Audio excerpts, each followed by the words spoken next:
Maybe movies. Cookie? Oh, I will dive into the cookies. Oh, go on then. You've got a white chocolate and macadamia. Full moon? Oh, I can't get all of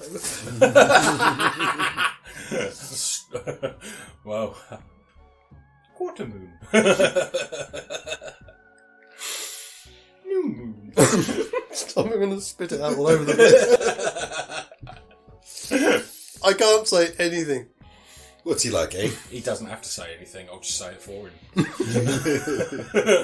Hello, and welcome back. It's Friday again, already. Uh-huh. And of course, we are about to bite and sup and dive into Act 2 of Evil in the Woods, where we are up to our arse hairs in the living dead.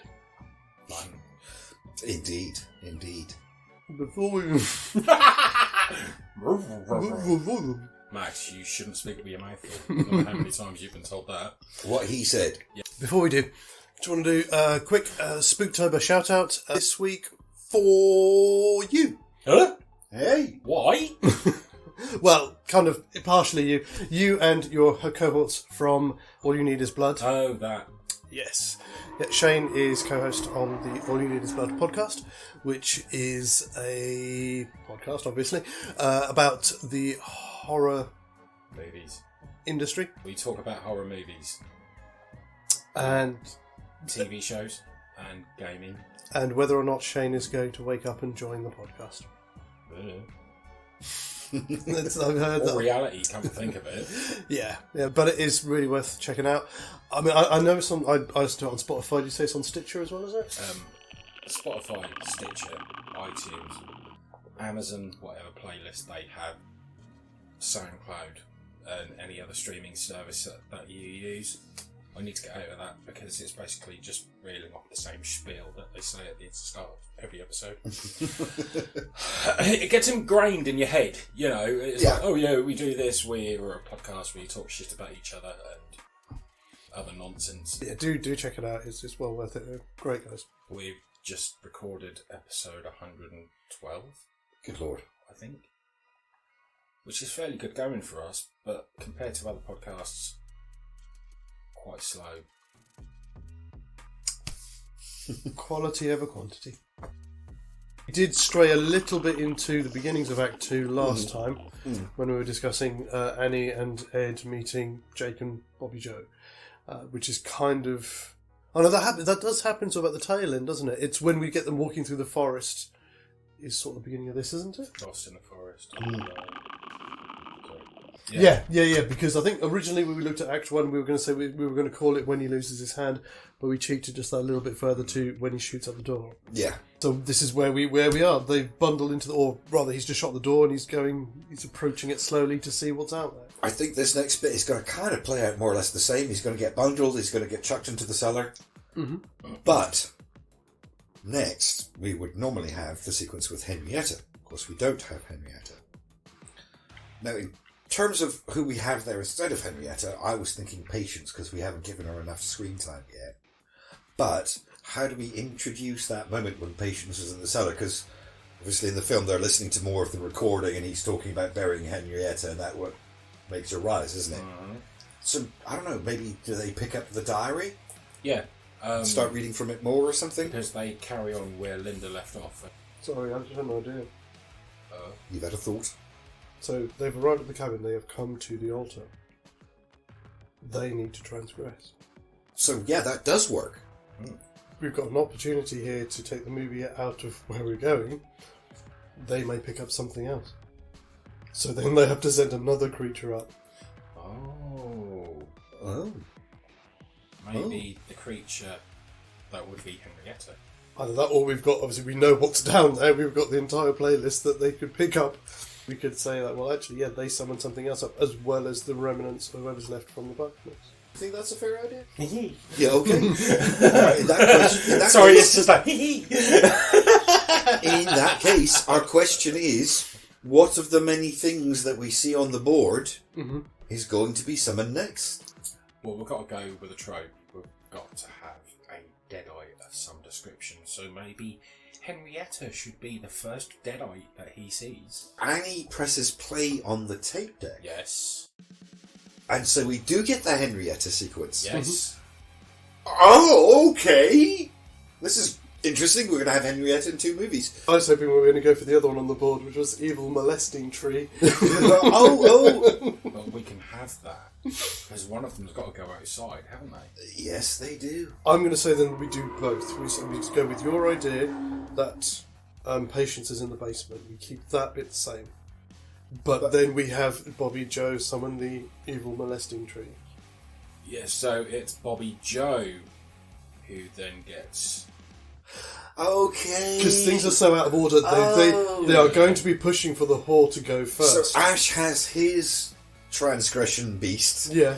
And they have their transgression beast. Yeah. Yes. Okay, And that's so interesting. And what's really twisted is that it all happens at the same time. Yeah. Oh, this is going to get very messy. And it works from the point of view of the guys downstairs, because they're like, well, shit. The person who's really downstairs is not going to be happy. We need to give them a literal bloodbath of gore. Smorgasbord. Yes. Yeah. So just do everything, and that will hopefully appease them. You've got Patience downstairs, Yeah. Bobby Joe with the tree. Mm-hmm. How is she going to summon it, though? That's the thing. She's got to pick up an effigy. And maybe there's a certain way that she triggers it, like she runs her thumb over it. It's probably made out of vines, it's all bound together. So and it's got spikes inside it, so she spikes it, so she literally draws blood. It draws blood. Yeah. Yes. And she throws it in the fire or something? Yeah. So, So even if there was a way of stopping it, she can't stop it. Yeah. Yeah. Yeah.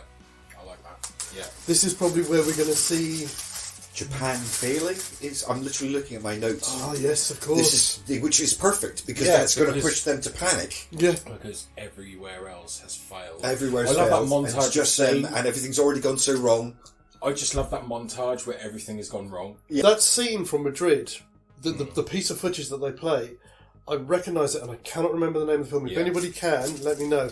But I think they were made in either the late 70s or early 80s, but they were about a trilogy of Spanish horror films about an order of devil-worshipping Knight Templars. And Tomb of the Blind Dead. Yes! The Blind Dead series is what you're talking about. Yes, I've thank never seen you. them, but I know what you're talking Yeah, about. and that clip is from, I think it's from the first one. There you go, yeah. Okay. So don't let him know. We've sorted it. We have. But yes, you're right, that's the moment when we find out that. I don't know whether this is where we want to bring back the remnants of the Buckners. So We there's are only- bringing back a remnant of the blackness because Patience is in the cellar with Ash.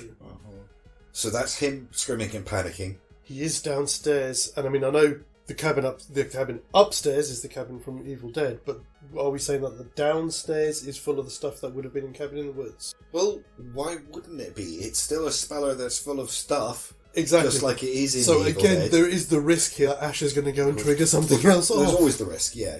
And why the fuck not? It's Ash versus everything else. Wait. Okay. Maybe that's it. Maybe Ash starts to realise, why is all this weird shit down here? Yeah. He's sobering up. Now he's straightening out. His brain's starting to work again. That works. But, just as he starts to realise that, Patience attacks. He finds the door that goes to the black room, Mm-hmm. and she comes out of there, Yes! and that's when he kind of Or maybe he knocks everything he over. Opens, he opens the door, and he has a something being dragged across the floor. Oh, yeah, that's a nice one. And then he just sees the axe come out, and this little girl following with pictures. And then he runs back. Let me out of here. Yeah, I like it. They pull him back out. Yeah. Or what are they going to? Because they haven't heard the tapes. They're still thinking. I mean, obviously they've checked the cabin. They can't find any sign of. There's no sign of anybody else. So By the maybe building, Jake's looking out, or Bobby Joe's looking out the window, and the other two Buckners come out of the woods. which would be the time when he says, "Hey, you can't see the trail anymore," And they start to realise he's not lying, there's something out there. and there's something down here as well. So they And that's when it all kicks off. Yeah, absolutely. All at once, in a spectacular fashion, so they have no chance of escaping anything. This is going to be a little bit different then, because obviously they're going to have to fight off these two. Are we saying? So who's got this? So they will have the shotgun. I take it then they will lock patients in the cellar. Mm-hmm. Probably that would be Jake and Ash will do that while Ed is trying to hold off the other two with the gun. Yeah. Yeah. Because he goes next, doesn't he? Because Ed goes now, Yeah. doesn't he? In Evil Dead. Since we don't have the scene in the bedroom with Dr. Noby's ghost to freak Bobby Joe out, I'm saying this is the moment she freaks out and runs out the back door of the house and into Makes the sense. woods. I like And it. that's when she gets accosted by the evil molesting tree. That's fucking brilliant. I love that. I didn't realise that there were actually 2 references to the Evil Dead in that movie. I didn't notice it until I watched it again last night. I was obviously get ready for this. Dear me. Okay, this is brilliant. So Ed is fending off the other 2 Buckners and they kill him. Mm-hmm. Yes. But obviously, hold them off! Yes, the tree's got Bobby Joe. Now we can kill him because the whore has to go first. Ah, yes, yeah, that's right. To put things back on track. How do we want to do this then? How is Ed going to buy the farm? I think he's going to get torn apart by the 2 Buckners. Because the 2 with the saw. Yeah, because I think then one of them grabs his arm, one of them grabs his other leg, and the other one just goes straight down the middle. They burst into the thing. He's a pretty smart guy. Maybe he kneecaps one of them. Yeah. Drops him to the ground, but then he just crawls in and he grabs hold of him, and that's what distracts him to allow the other one to come in with the saw. And probably almost, no, it doesn't bend the right way, does it? You can't hang it that way, but he just kind of brings the saw down single-handedly and just whoosh. Yeah, but he takes his arm off from the shoulder and takes part of his chest with it. Yeah. Which leaves gaping chest wound. Yeah. And then he starts freaking out. Mm-hmm. I'm sorry, I just realised we missed something. I think we've got a scenario that covers it perfectly, but we forgot about Ash's hand. He doesn't lose his hand just yet. Well, I was thinking patience. Yeah. In the cellar. Mm-hmm. Yeah. Yeah. That would be an opportunity for him to lose, because she's got that really wicked looking blade. Yeah. So That could she easily takes chop off- his hand off. I mean, we could do it like that. And how about he's, as you said, he gets to the door. Sorry. Yeah, maybe when they're having the fight, he puts his hand on her shoulder, or goes to put his hand on her shoulder. She brings the blade round and takes it off with the wrist. Yeah, just straight up. Just straight up removes it. Yeah. That works. Which As if also to say, I might be dead, but you're not fucking touching me. yeah, that's the way of putting it. But that also explains why Ash is no use helping them fend off the rest of the Buckners. Yeah. He's got a stump gushing blood at the moment. He's dealing with that. He can't fight them off. Yeah, so that's why they have to go and do it. Jake's trying to keep patients from getting out of the cellar. Ed's trying to keep the ones off the doorstep, but he gets over manoeuvred, and He gets over because there's nobody to back him up. No. And of course, Annie's freaking out. I'm figuring just freaking out in the corner. She's just she's losing her shit. And of course, as we saw, Bobby Joe runs out. So Annie would be the one left with Ash. I mean, again, it might be a bit of a stretch at this point.